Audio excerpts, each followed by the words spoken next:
Some people will not have it. For that's why we will say, okay, buy the bulb. Some people cannot afford, will not be able to afford to buy the bulb. But what is more important is, if we are talking about alternative, clean, renewable energy, you can see signs of it because you have a major pilot project that is coming up. But even with that, the electricity is not going to be free. Why? Because you're going to pay people to take care of the services, to operate the system, and they need to be paid salaries. They have families to feed and themselves to take care of. So, but what we really, my objective is to make sure that we have accessible, affordable, and reliable electricity or energy to every corner of this country. Irrespective of whether you support the government or not, because this is about development. When you are bent on developing a nation, you don't look at negative attributes. You develop the country for the sake of the decent human beings that are there. We have pilot project, one of which will be wind energy. The other one will be solar.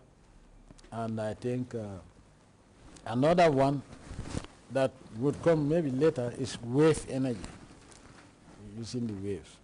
But that is a more complex type of energy system. But I wish I can give free electricity to every Gambian. But unfortunately, one, we are not producing oil. The oil prices keep on going and going and going. We don't manufacture machines here. So the price of generators also go up. With these wars, they destroy power stations, and then the demand on power plants is so high that if you want a 10 megawatt power plant today, it will take you maybe 18 months to have it. You know, because most of the production lines are overbooked. But I wish I can give free electricity to every Gambian. See, would we get there? That's my wish. But for now, people should know that for 4 years I resisted a price hike. In fact, I forced NAWEC to reduce the prices. Do you understand? And this also was one reason why a major company that wanted to invest in the electricity subsector pulled out when they came up with some crazy suggestions as to what the tariff should be for them to invest, and I made it very clear. If that is why you want to invest in this country, go to another country. And then we reduced the tariffs so to make it very clear to you that for us, it's the people come first. So whatever service we are doing, if it is hurting people, it's not deliberate, because we are not here to hurt people. But people also have to make an effort. Because even if you reduce it to $5 or $10, $2, there are still people who cannot afford it. Because if you sit around and from morning to midnight, they are all sitting around and blaming people, you don't want to make any effort, you will still not be able to afford certain things. So for us to be able to enjoy the benefits of development in this country, we must make an effort to make ends meet. Let us get out of the banter bus and go to the farms or go to fields, because if foreigners leave today, you and I, okay, you will not have fish. I will have fish because I can always go to my pond in Canela and catch my own fish. But you will not have fish for maybe 4 or 5 months from now. What university degree do you need to be a fisherman? And you earn more money than anybody working in any office.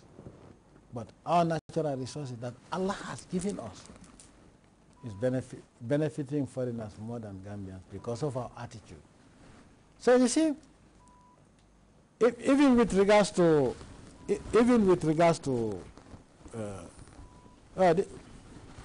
this is July. And very soon, parents will be going around to tailors to sew school uniforms. How many Gambians are going to benefit from that? How many Gambian tailors do we have? if you understand what I mean. So these are the sort of things that discourage me too. Nothing is more painful than go to Tangier and see all these fishermen being foreigners. And you spend 100,000, you do not even have 300 kilos of fish. Do you understand? How do you feel if you go to Tangier or any of the fish landing site, only to negotiate with foreigners the price of fish? We have a problem here. Oh, look at kaba. The cheapest is $5. Now today you cannot have kaba for $5. And this comes from our local forest, but brought by foreigners. Where are the young people of that region? Where are the youth of that region? They are so out there playing football. And people, foreigners come and harvest our natural resources and sell it to us. Mr. President, recently you were at the AU summit in Addis Ababa, and boosting intra-African trade was key on the agenda. Boosting, yeah. Yes, but still the continent suffers a great deal in terms of one, movement of goods and services along our borders. Was this well dilated upon to show the union leaders that these problems still happen? We are still putting barriers between our own countries. In fact, I think one of the reasons why it was brought as an agenda item was the fact that everybody now realized that there is no way Africa can develop without intra-African trade. And intra-African trade cannot progress as long as we have all these barriers around. So this issue was put on the agenda in order to address those very issues that we are talking about, which is making it impossible for even two neighboring countries to trade amongst themselves. You know, because I've always been making it very clear to my colleagues that African group always asks the WTO to intervene for the Europeans to allow African goods to go there. But we are not trading amongst ourselves. We want to trade with somebody outside of the African continent. Intra-African trade alone, if it was encouraged by lifting all these unnecessary barriers, would have generated billions of dollars for the African economy. But unfortunately, we have to buy African products through European companies. And so we are losing out. For example, Ethiopian coffee. Ethiopia, they have one of the best quality coffees in the world. But you as a Gambian, if you want Ethiopian coffee, you have to get it from London or somewhere else, when you could have just purchased it directly from a company in Ethiopia.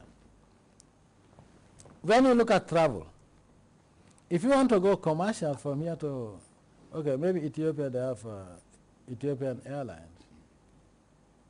But if you want to go to any other country, you have to go to Europe first and come to Africa, and then go back to Europe.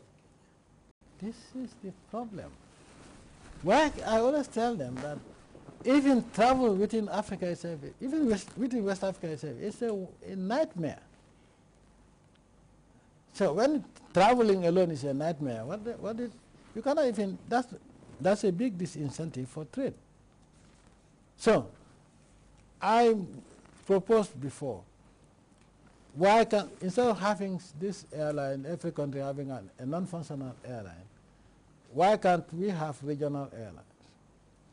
ECOWAS puts up a fund, sets up a company, an airline. The AU and other different parts of the different regions, sub-regions, have their own airlines. You realize that then we have a continental airline system under the AU, so that our people can travel in dignity. Now, you want to go to an African country,